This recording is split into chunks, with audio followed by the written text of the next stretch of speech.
On en vient à la célébration de la Journée mondiale du réfugié. Cette 11e édition a mis l'accent sur l'amélioration des conditions de vie des 25 000 réfugiés vivant sur le sol ivoirien. Le point avec Jean-Charles Sibaï.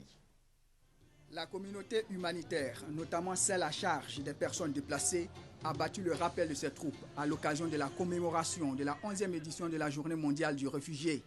Occasion pour le HCR, Haut Commissariat pour les réfugiés, de rappeler que la Côte d'Ivoire compte sur son sol environ 25 000 réfugiés de nationalités diverses. 97% de ces personnes en mouvement sont des Libériens.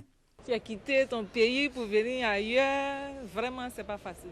Si les autorités gouvernementales et les Ivoiriens en général ont été félicités pour l'accueil et l'assistance réservée aux réfugiés, force est de constater que la crise post-électorale a exacerbé les problèmes de ces derniers. Éducation, santé, logement et sécurité.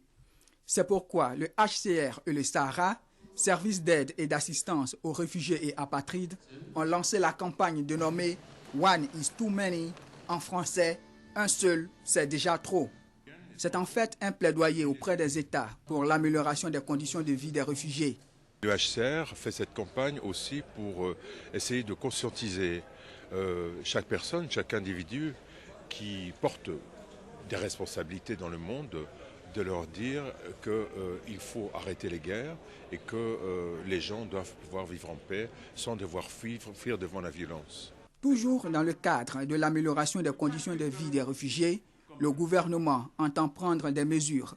La réduction à hauteur de 50% du coût de la procédure de naturalisation pour les réfugiés désirés d'acquérir la nationalité ivoirienne, mais également l'intégration de leurs enfants dans le système éducatif ivoirien. Rappelons que la Côte d'Ivoire a elle aussi ses nationaux qui sont des réfugiés. Selon le HCR, 350 000 Ivoiriens sont déplacés à l'intérieur du pays et 180 000 réfugiés au Libéria et au Ghana. L'État de Côte d'Ivoire et le HCR ont promis tout mettre en œuvre pour leur retour volontaire.